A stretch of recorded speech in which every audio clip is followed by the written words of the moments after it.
You are listening to the Two and Out CFL podcast, a proud member of the Canadian Football Podcast Network. Grab some poutine and a double-double. It's time for the Two and Out CFL podcast. He's got it! Oh, baby! Every week, Travis Currah. That's Grey Cup me, which is a different person. And Brazilian Ty. Punters are people too. Talk fantasy football, bring you the latest in CFL news, and sprinkle in a little bit of nonsense. Oh, nearly intercepted and it's over! Ready, set, hunt! Welcome to another episode of the Two and Out CFL podcast. Travis Currah and Brazilian Ty. I just want to open up the show letting you know that Two and Out is now on Patreon. Set up this account just to see what happens. I hate asking, well, I'm okay with like asking me for money. Yeah. But since we no longer have any ads or any network involvement, see what the crowdfunding does. So we set up a couple levels here. The first one, hey, it's about a premium cup of coffee.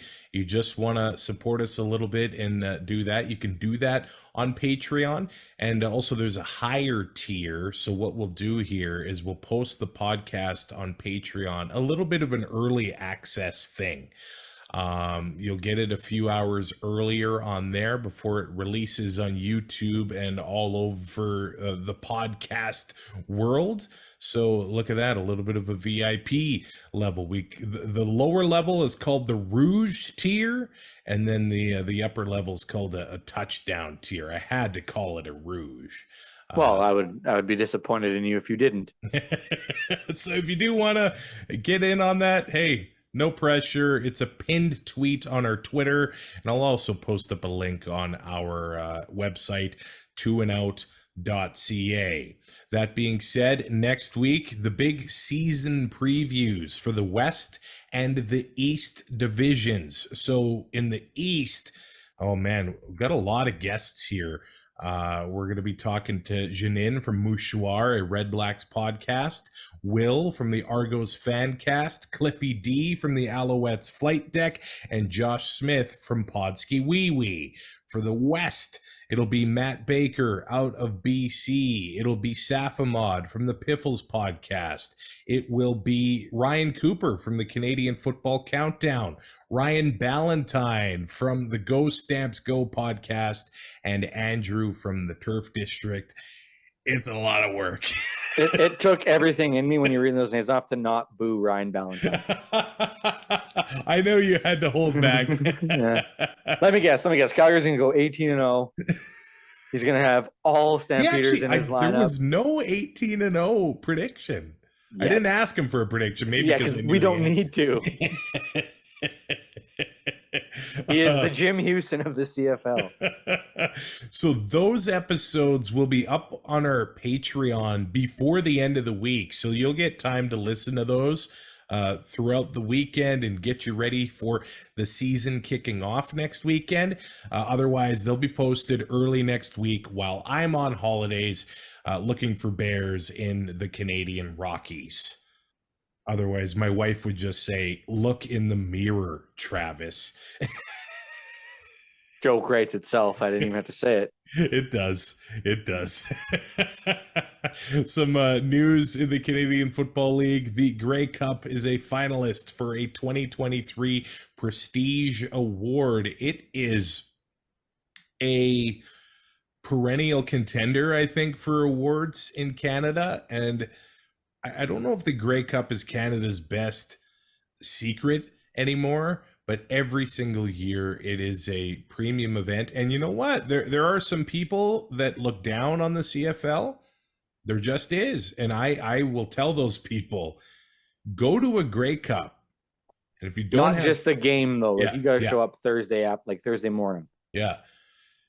And if you don't have fun, hey, you don't even need to be loaded from 6 to midnight. Well, maybe you do. You're gonna have fun. There's something for everybody at these Grey Cups, and you can come babysit me for an hour or two. Yeah, exactly. When I manage to make one. And who doesn't want to babysit Brazilian Ty at a Grey Cup? I can name a few people. So congratulations to the organizers of the Grey Cup Festival again. I know there was some talk about the attendance at the game and all that, but the festival was well attended, and it was another great Grey Cup in Regina as we look forward to Hamilton this November. Preseason games this past weekend had Montreal beating Ottawa 22-21. I think about 3 minutes left. Montreal was trailing by a few points here, but they fought back and handed the Red Blacks a preseason loss. When the kicker, Jose Maltos, gets 5 field goals, hoisted on the shoulders. When's the last time you've seen that in a preseason game, Ty?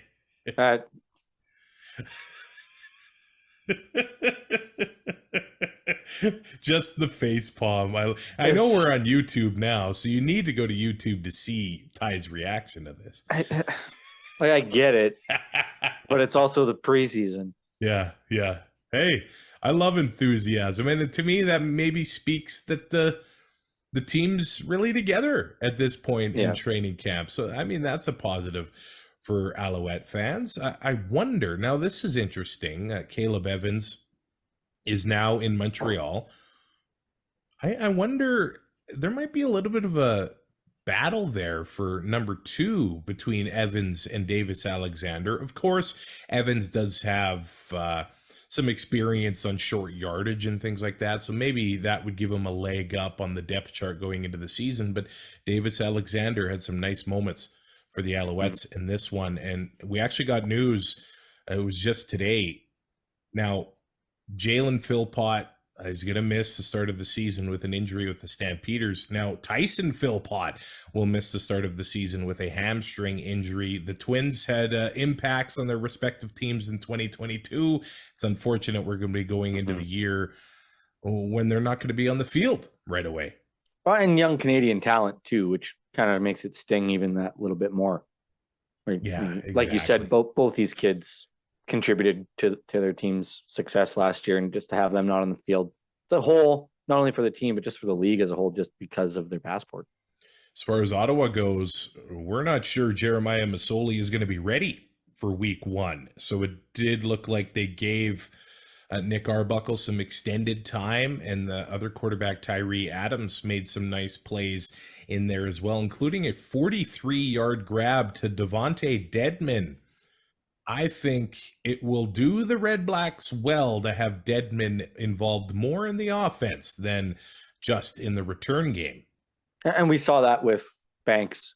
Yeah. Near the end of his tenure in Hamilton, he started getting more and more touches offensively, and then had a breakout season and was able to continue that momentum. And why wouldn't you want to put the ball in Dedman's hands more and give him more opportunity to make guys miss and make plays and score you points? The Hamilton Tiger Cats beat the Argos 27-22. Bo Mitchell was slinging passes early. He had 63 yards and a touchdown to your boy, Richie Sindani. I'm trying to remember a lineup that I didn't have him in. Yeah. Well, and how many snaps has Bo taken in the preseason in the past few years? But yeah, that was a beauty touchdown to Sindani. Obviously, a receiver he's familiar with from his time in Calgary. But I think Bo is going to be coming into this year with a chip on his shoulder. I think so. I by no means is his time done.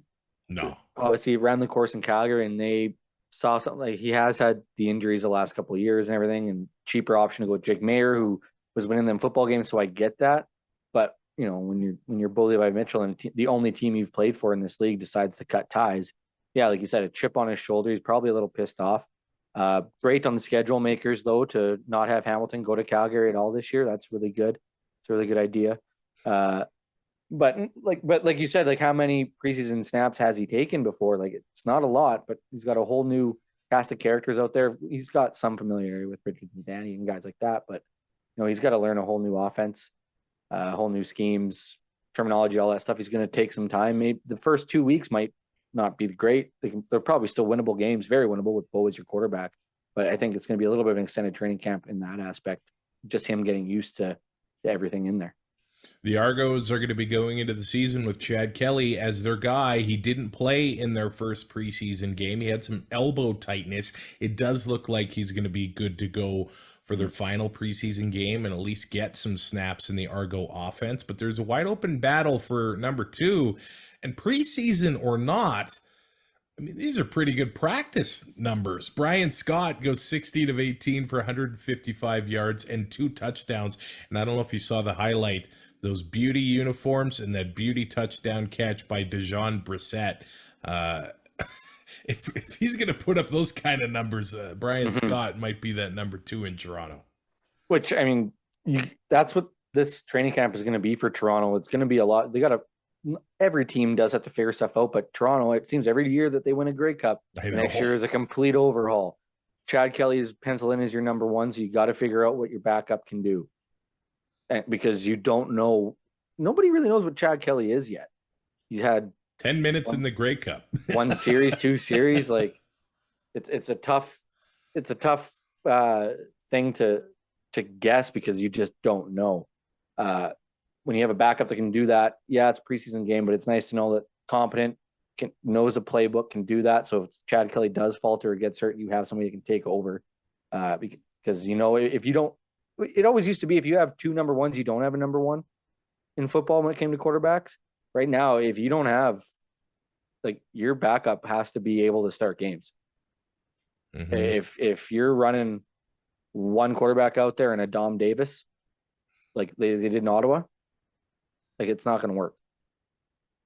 Winnipeg beating Edmonton 25-23. I was at this game. I was actually surprised by how long the Bombers kept their starters into the game, especially on the road. I wondered maybe if they would keep their starters in at home, but Willie Jefferson was on the field, Brandon Alexander was on the field, and Zach Collaros hit Kenny Lawler for a long touchdown, which I'm guessing we're going to have to get used to that this season. Maybe they just wanted to get Lawler into the end zone one more time at Commonwealth Stadium. He was only there for a year, but they let those guys play for quite a bit of that game. That makes me wonder if they're not going to be in very long for their last preseason. They probably won't be. Even though it is at home. Yeah, but I don't think O'Shea really cares whether they're at home or on the road for that stuff.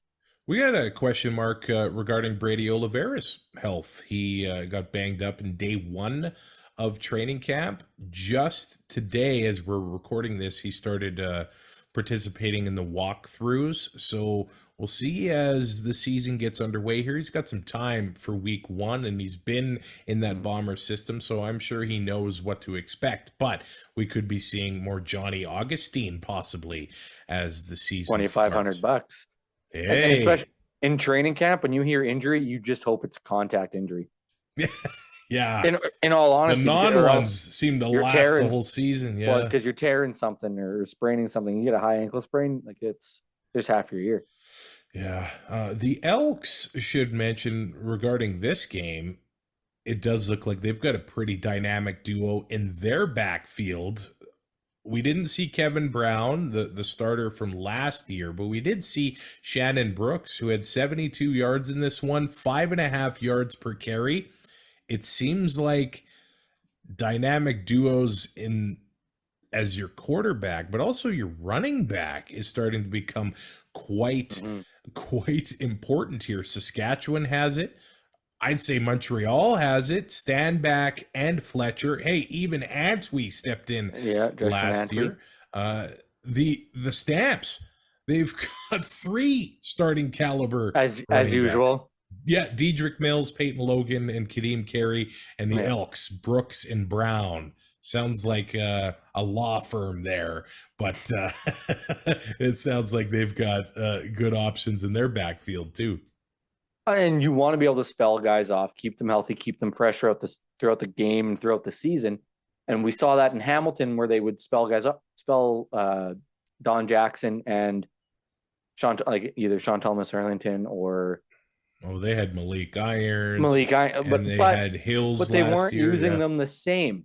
One would always go in as a receiving back. One would be a blocking back. So you always knew what the scheme or what the idea of the play was going to be. Whereas if you want to be successful at that, both guys have to do a little bit of everything. You can't have a specialty back for every little thing. Like, yeah, you're going to have a specialty back for some stuff, obviously, but throughout a game, you can't be going back and forth depending on if you're passing the ball or running the ball. And from what we've seen from the duos that you've mentioned, that those guys can kind of do both things. So it helps not only your offensive line, your quarterback, because it keeps defenses off balance, but it keeps them healthy and fresh. Now, we like CFL fantasy, and I honestly think that stuff like this makes you'd think in a 9-team league, you would be able to know who's going to be getting the ball with 5 receivers in every offense, running back duos all over the place, quarterbacks that have 15 rushing touchdowns, but nothing else. Mm-hmm. CFL fantasy is a challenge. My years of playing NFL fantasy, you knew who the bell cow running back was. You knew, you knew that Mike Tolbert was going to vulture touchdowns from inside the 5-yard line for the Chargers. The one receiver, a lot of times, where the entire offense is built around. That's not the case in Canada, and sometimes you're just throwing darts. $2,500 running backs. Yeah, you got to find them. And you got to hope and pray. Saskatchewan beat BC. I don't know if you caught a glimpse of those BC uniforms. The smoke gray. Mm-hmm. I thought those looked great. No, they're awesome. Yeah. I love everything about them. I might have to buy one of those. Dane Evans completed over 80% of his passes, 1 touchdown. Man, you've said it before. Dane likes to have, I think, another starting quarterback for some reason. Likes or has to have? Yeah, maybe has to have. I think so. In Saskatchewan, it seemed like all 3 quarterbacks had success here as the battle for the number 2 spot continues. Shea Patterson, Mason Fine, and Jake Dolegala. Maybe Mason Fine still has the edge in this battle, but they were all able to move the ball. Preseason or not, that has to be a good sign for Rider Nation. Well, and considering what we went through last year with that quarterback position and people losing faith in Fajardo, and Fajardo seemed like he lost his confidence, lost confidence in himself. Shawn Michaels, he lost his smile. Oh. My boss told me that when I quit my job. That he lost his smile? That I had lost my smile. Oh, like, really? I didn't know I had one working here. Oh yeah, but like you did what the Riders went through last year at the quarterback position. I would think Mason Fine has that upper hand just because he was there. The staff is more familiar with him and everything, but they do need to make sure that whoever is that backup is ready to go. Yeah. And it's not a knock on Trevor Harris. It's just what the CFL is now. You have to have 2 guys that can move the ball. We are into the final preseason games of the preseason, and then everything is live. Everything counts. Department of Redundancy Department. I know. Ottawa is in Toronto. Well, no, Ottawa's in Guelph to play Toronto. Calgary in BC, Hamilton in Montreal, and Saskatchewan in Winnipeg. You can rate, review, and subscribe to 2 and Out on your favorite podcatcher, and subscribe and leave a comment, a like on YouTube as well. I will say thank you to, I don't want to call it 2 and Out Nation. We'll call it 2 and Out Hamlet. Who I was going to say shown like Heisler. Support and kind of telling. Actually, was it Paul on YouTube? He wants me to go from retirement to a daily show. Hey, he said it was worth a try. I agree. It was worth a try. But I can confidently say, unless we have a sponsor that is going to pay us both a living wage, it won't happen. Yeah. Hey, tell you what, if people want to pay us a living wage through Patreon, I'm good with that too. If we get 10,000 Patreon subscribers, I might do a daily show. I like it. We'll see. We'll see. I think that's a safe bar to stay. I think we're good. I think we should start a drinking game for 2 and Out every time we mention the Patreon. No, every time you mention the Patreon. Yes. I had nothing to do with this. All of a sudden, it just showed up on my Twitter feed the other night. I'm like, what the hell just happened? I show up in Edmonton for the home opener driving a Lambo, and Ty's like, "Where's my half?" I can't even get a new windshield in my pickup. I love this. We'll talk to you next week for the big preview shows. The East and the West, they are our most mammoth episodes of the season. There are a lot to put together, so I hope you enjoy them as we get. Yeah, I've been working my butt off. I can't believe how hard this has been. CFL kickoff. We'll talk to you next week. Enjoy the final weekend of the preseason. Thanks for listening. Find more great shows like this at CF Pod Network on Twitter.